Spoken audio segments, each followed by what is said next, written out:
बिस्मिल्लाहिर्रहमानिर्रहीम। अस्सलाम वालेकुम नाज़रीन, मैं अहमद फ़वाद हूँ। आप मेरा यूट्यूब चैनल देख रहे हैं। नाज़रीन, 3 ख़बरें आज की व्लॉग में आपके साथ शेयर करूँगा। एक तो ये कि मुस्लिम लीग नून जब से फ़ैसला आया है मखसूस नशिस्तों के केस का, एक बयानिया बनाने की भरपूर कोशिश कर रही है, लेकिन इनका ये जो बयानिया है वो बुरी तरीके से पिट चुका है।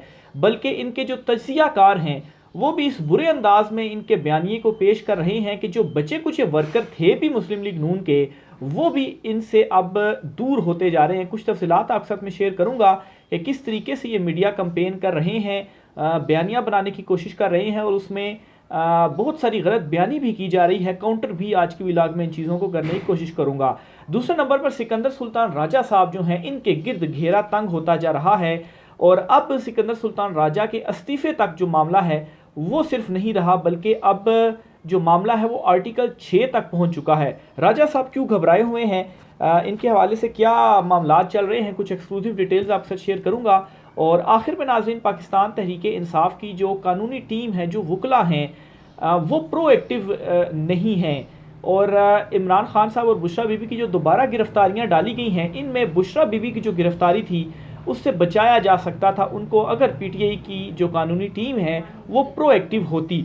तफसीलात आपके साथ में शेयर करूंगा कि कहाँ पर जो गलती है वो की गई, कुछ निशानदहियाँ आपके सामने मैंने करनी है। और आखिर में हाफिज़ साहब ने भी डंडा उठा लिया है और पाकिस्तान तहरीक इंसाफ के साथ रब्ता भी हुआ है, इस पर भी कुछ तफसीलात आपके साथ शेयर करूँगा। सबसे पहले तो नाज़रीन आगाज़ करते हैं जी कि मुस्लिम लीग नून जो है उनका बयानिया इस वक्त किस बुरे अंदाज में पिट चुका है। और सबसे पहले तो वो ये कहते हैं जी कि सुप्रीम कोर्ट ऑफ पाकिस्तान ने जो फैसला दिया है, ये उन्होंने आइन को री राइट जो है वो किया है।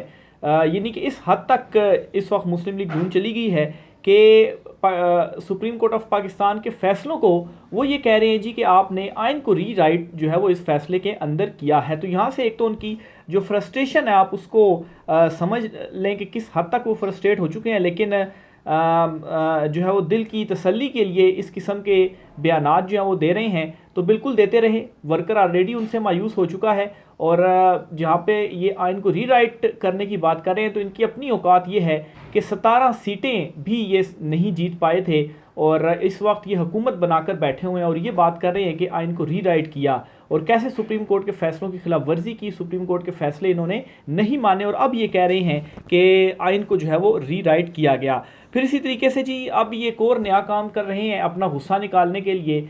ये जो इमरान खान साहब और बुशरा बीबी की जो गिरफ्तारियां हुई हैं तोशा खाना में, एक ही मुकदमा है इस ये मतलब तोशा खाना 2 इसको कहा जा सकता है। तोशा खाना में ऑलरेडी इमरान खान साहब को सज़ाएं हुई और फिर उसके बाद सज़ाएं मुअत्तल भी हुई हाई कोर्ट से, और अब उसी तोशा खाना में एक और जो रेफरेंस है वो इमरान खान के अगेंस्ट लाया गया और उसमें जो गिरफ्तारी है और जो तफ्तीश है वो की जा रही है और उसी रेफरेंस में ही इमरान खान साहब और बुशरा बीबी जो है इन्हें इस वक्त जेल में रखा गया है। तो असल आइन को रीराइट करना इसको कहते हैं कि ये एक सेटल्ड लॉ है कि एक ही रेफरेंस में आप एक मतलब वो रेफरेंस बना लिया गया, अब उसमें आप मज़ीद कोई रेफरेंस आगे आप नहीं ला सकते हैं। या तो बिल्कुल टोटली डिफरेंट कुछ हकायक हों, डिफरेंट एक रेफरेंस हो तो अलहदा बात है, लेकिन एक ही तोशा खाना के अंदर एक और तोशा खाना, यानी कि अगर इमरान खान साहब ने 20 तोहफे लिए हैं तो एक तोहफे के ऊपर उनको सज़ा दी गई, तो अब ये नहीं हो सकता कि दूसरे तोहफे के ऊपर भी इसी तरह से रेफरेंस चलेगा और उनको सज़ाएं होंगी। वो 20 तोहफ़ों का एक ही जो रेफरेंस है वो दायर हो सकता है और ट्रायल हो सकता है और सज़ा मिल सकती है। लेकिन ये यहाँ पर क्या कर रही हैं कि एक पहले घड़ी को इन्होंने बुनियाद बनाया और अब दीगर तोहफ़ों को बुनियाद बनाकर ये जो रेफरेंस है ये लेकर आए हैं। पहले रेफरेंस का हाल क्या हुआ अदालतों में वो भी आपके सामने, इसका भी हाल मुख्तलिफ नहीं होना। लेकिन इस वक्त कोशिश सिर्फ यही है किसी तरीके से दिल की भड़ास निकाली जाए और इमरान खान को इन्होंने जेल में रखना है, चाहे किसी सूरत में भी रखा जाए। और फिर आइन को रीराइट करने की ये बात कर रहे हैं। ऑर्डिनेंस ये लेकर आए सदारती और नैब लॉ में, जहाँ पहले 14 दिन का था रिमांड और वहाँ पर इन्होंने क्या कर दिया जी कि 40 दिन का कर दिया।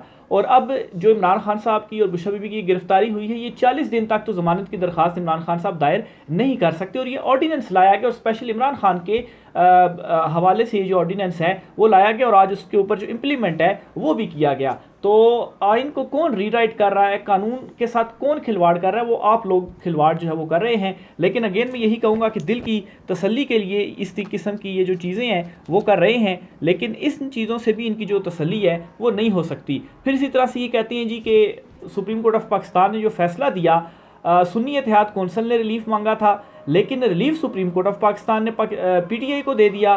तो ये क्या सुप्रीम कोर्ट ऑफ पाकिस्तान का किरदार है? और इस वक्त आपको तज्ज़ियाकार और जो हुकूमती सहाफ़ी जिनको उनका जो मौक़िफ़ है उसकी बुनियाद पर कहा जाता है, तो वो इस वक्त तज्ज़ियाकार ये कहने में लगे हुए हैं जी कि सुन्नी इत्तेहाद कौंसल ने रिलीफ मांगा, दरख्वास्त वो लेकर गई, फ़रीक वो थी, और रिलीफ किसको मिल गया? पाकिस्तान तहरीक इंसाफ को। तो एक बात याद रखें कि सुप्रीम कोर्ट ऑफ पाकिस्तान के पास ये इख्तियार मौजूद है कि मुकम्मल इंसाफ की फराहमी के लिए वो कोई जो ऑर्डर है वो पास कर सकता है। और इस केस में पाकिस्तान तहरीक इंसाफ ने दरख्वास्त दी हुई थी फ़रीक बनने की, लेकिन उसको एंटरटेन नहीं किया गया। तो इस वजह से ये जो बात कही जा रही है, बयानिया बनाने की कोशिश की जा रही है, ये बिल्कुल गलत है कि सुन्नी इत्तेहाद लेने के लिए गई थी और रिलीफ किसको मिल गया? पाकिस्तान तहरीक इंसाफ को। ये बिल्कुल गलत है। फिर इसी तरह से जी एक और बयानिया बनाने की कोशिश की जा रही है जो तज्ज़ियाकार है उनकी तरफ से कि पाकिस्तान तहरीक इंसाफ की पार्लियामेंट में वापसी तो हो गई है, लेकिन अब क्या होगा कि पाकिस्तान तहरीक इंसाफ के जो अरकान हैं वो टूटेंगे और वो हुकूमती इत्तेहाद में शामिल होंगे। ये तज्ज़ियाकार कह रहे हैं। और आप इन पटवारियों के जो तज्ज़ियाकार हैं इनकी भी आप थोड़ी सी अंडरस्टैंडिंग या मेंटली तौर पर आप देख लें कि किस हद तक ये फ्रस्ट्रेट हो चुके हैं कि ये अब इस किस्म की चीज़ें कहना शुरू हो चुके हैं जी कि PTI पार्लियामेंट में वापस आ चुकी है और जो PTI के अब वर्कर कारकुनान हैं, पार्लियामेंटेरियन हैं, वो हुकूमती इत्तेहाद में शामिल हो जाएंगे। थोड़ी सी अक्ल को हाथ मारें कि वो लोग जो आज़ाद हैसियत में रहकर नहीं टूट सके और उन्होंने आज़ाद हैसियत में रहकर बड़ी आसानी से किसी भी जमात में वो जा सकते थे, उनके ऊपर कोई डिफ्लेक्शन क्लास भी लागू नहीं हो सकती थी, वो उस वक्त पाकिस्तान तहरीक इंसाफ के साथ खड़े हुए। PTI ने सुन्नी इत्तेहाद कौंसल में शमूलियत का कहा, उन्होंने शमूलियत इख्तियार की। तो उस वक्त अगर वो नहीं टूटे तो अब उन्होंने क्या टूटना कि जब पाकिस्तान तहरीक इंसाफ इस वक्त ज़्यादा पावर में आ चुकी है बनिस्बत तब जब पाकिस्तान तहरीक इंसाफ पार्लियामेंट में नहीं थी। तो ये इस किस्म की जो बातें हैं वो की जा रही हैं। लेकिन जो थोड़ा बहुत वर्कर बच भी गया है इस वक्त मुस्लिम लीग नून के पास, और उसी वर्कर की बुनियाद पर ही इन्होंने 17 जो नशिस्तें थी, 16-17 ओरिजिनली अगर तादाद देखें तो वो इन्होंने जीती थी। बाकी तो नशिस्तें इनको फॉर्म 47 के ज़रिए मुबैना तौर पर धांधली के ज़रिए मिली, तो वो भी अब इनसे दूर हो चुका है। तो ये इस वक्त नून लीग के हवाले से कुछ सूरत हाल है। दूसरी तरफ नाज़रीन आपको बताता चलूँ जी कि जमात इस्लामी के जो अमीर हैं हाफिज़ नईमुर रहमान साहब, उनकी जानिब से chief election commissioner Sikandar Sultan Raja साहब के इस्तीफ़े का मुतालबा कर दिया गया है। पहले पाकिस्तान तहरीक इंसाफ मुतालबा कर रही थी और अब जमात इस्लामी भी जो मुतालबा है वो कर रही है। एक तो उन्होंने ये मुतालबा किया मीडिया से गुफ्तगू करते हुए और ये कहा जी कि सुप्रीम कोर्ट से इस्तदा की जाती है कि इलेक्शन पर जुडिशल कमीशन बनाएं, अगर ऐसा ना किया गया तो लोगों में मायूसी बढ़ती जा रही है। एक स्टेप आगे इस वक्त निकल चुके हैं हाफिज़ नईमुर रहमान साहब, और इन्होंने तो अपनी सीट भी दे दी थी कि वो इस सीट में जीते नहीं हैं, ये PTI जीती और उनके फॉर्म 45 जो थे उन्होंने खुलकर PTI का उस मामले पर साथ दिया। तो वो अब ये मुतालबा कर रहे हैं कि सिकंदर सुल्तान राजा साहब इस्तीफ़ा तो दें ही दें, लेकिन एक और इंक्वायरी जुडिशल होनी चाहिए और इन इंतखाबात को देखा जाना चाहिए कि कैसे ये जो इंतखाबात हैं, फॉर्म 45 के जो इंतखाबात है, इसमें सिकंदर सुल्तान राजा साहब का क्या रोल है। फिर इसी तरह से जी असद कैसर और हाफिज़ नईमुर रहमान साहब जो हैं इनका टेलीफोनिक रब्ता भी हुआ है और असद कैसर साहब ने जो तहरीक है आइन और कानून की बहाली के हवाले से इस पर जो गुफ्तगू है वो की है और आपस में इत्तेहाद करने की जो है वो हुआ कि इस मामले पर वो इत्तेहाद किया जाए और मिलकर जो तहरीक है वो चलाई जाए। तफसीलात आपसे शेयर करता हूँ जी। PTI और जमात इस्लामी की क़यादत के दरमियान राब्ते के एलामिये के मुताबिक असद कैसर और हाफिज़ नईम ने आइन की बलदस्ती और कानून की हुक्मरानी के लिए भरपूर किरदार अदा करने के अज़्म का इजहार किया। हाफिज़ साहब ने मखसूस नशिस्तों से मुतल्लिक़ सुप्रीम कोर्ट ऑफ पाकिस्तान के फ़ैसले का खैर मकदम किया, एक्सेप्ट किया उसको, और उन्होंने कहा जी कि अदालत उज़्मा के फ़ैसले के बाद इलेक्शन कमीशन ऑफ पाकिस्तान को फौरी तौर पर इस्तीफ़ा दे देना चाहिए। उन्होंने कहा जी कि फॉर्म 45 की बुनियाद पर कौमी और सूबाई असम्बलियों की नशिस्तें हकदारों को वापस मिलनी चाहिए। असद कैसर ने कहा कि सुप्रीम कोर्ट के तारीखी फ़ैसले से मुल्क में जमहूरियत मजबूत होगी। तो ये अहम तरीन राब्ता है जो पाकिस्तान तहरीक इंसाफ और जमात इस्लामी के दरमियान हुआ है।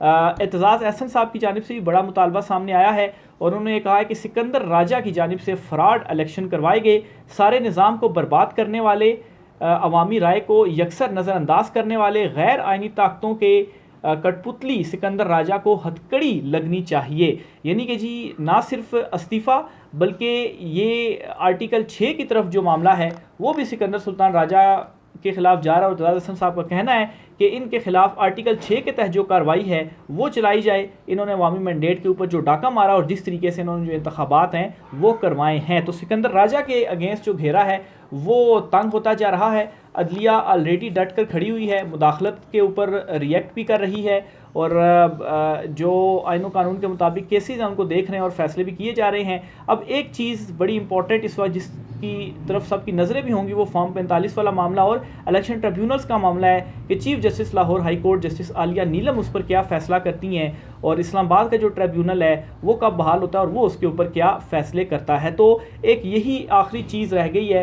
मखसूस नशिस्तें मिलने के बाद अगर तो ये मामला भी फॉर्म 45 वाला भी खुलता है तो PTI तो 200 से ज़ायद नशिस्तें उनकी पक्की हो जाएंगी। तो ये हुकूमत तो वैसे ही खुड्डे लाइन लग चुकी हुई है।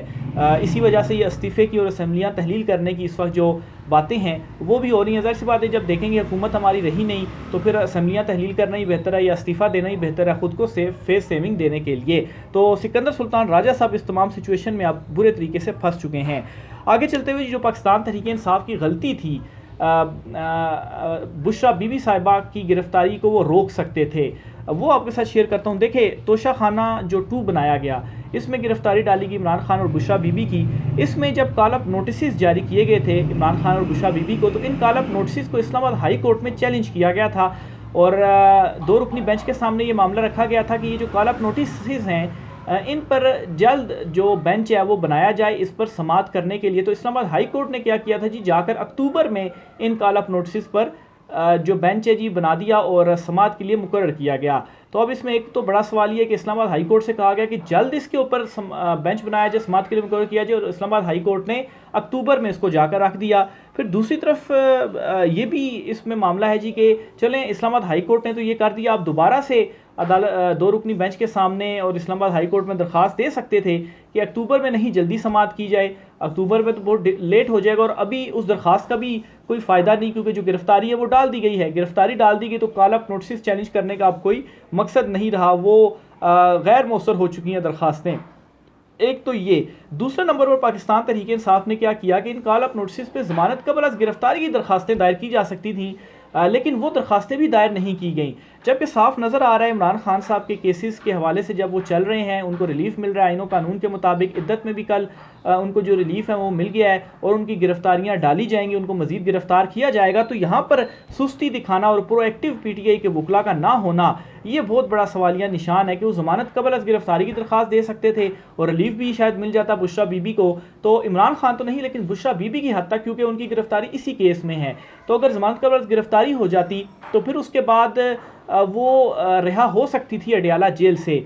अब यहाँ पर ये भी एक एंगल है, कहा जा सकता है जी कि अगर इमरान खान और बुशरा बीबी को जेल में रखना ही मकसूद था तो ज़रूरी तो नहीं है कि इस तोशा खाना में उनको गिरफ्तार किया जाता। अगर इसमें भी उनकी ज़मानत होती तो कोई और मुकदमा उनके ऊपर डाल दिया जाता तो उनकी गिरफ्तारी वहाँ पर भी की जा सकती थी। लेकिन इस चीज़ का मतलब ये तो नहीं है कि आप अपने मुखालिफ को टफ टाइम ही ना दें और आपके पास जो कानूनी ऑप्शंस हैं उन ऑप्शंस को ही आप इस्तेमाल ना करें। आप एटलीस्ट अगर ये ऑप्शन इस्तेमाल करते कानूनी तो एटलीस्ट आपका जो मुखालिफ है उसको टफ टाइम मिलता और एक और मुकदमा उसको बनाना पड़ता, उससे मज़ीद जो है एक्सपोज वो होता। लेकिन यहाँ पर मैं समझता हूँ PTI जो कानूनी टीम है वो प्रोएक्टिव नहीं रही और ये काम उनकी जानिब से नहीं किया गया और इस पर बुशरा बीबी जो हैं उनकी गिरफ्तारी रोकी जा सकती थी, उनको रिहाई मिल सकती थी। तो बहरहाल अब तो 40 दिन के लिए तो दोनों होंगे इमरान खान और बुशरा बीबी जेल में। 40 दिन के बाद जाकर इन केसेस में ज़मानत की जो दरख्वास्तें हैं वो दायर की जा सकती है, क्योंकि नैब जो एक ऑर्डिनेंस लाया गया उसके तहत 14 के बजाय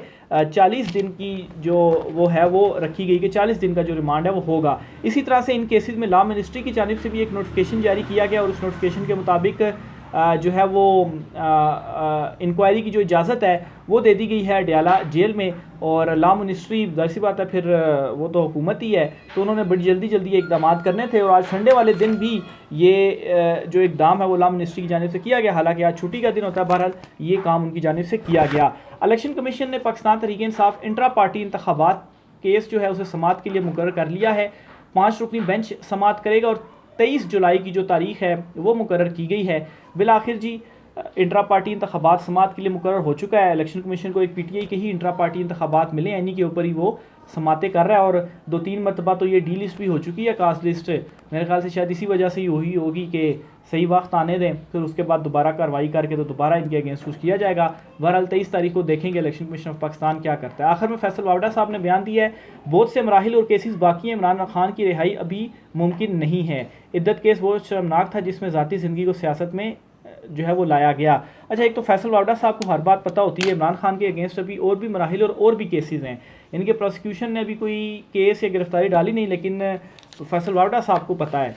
तो फैसल वावडा साहब को शायद इसीलिए पता है क्योंकि ये ज़रा ताकतवर हलकों के साथ साथ रहते हैं, तो वहाँ से इन्फॉर्मेशन इनके पास फिर आती ही होगी। तो ये फरमाते हैं जी, देखें क्या होता है। राय का सर कीजिएगा, इजाज़त दीजिए, अल्लाह हाफ़िज़।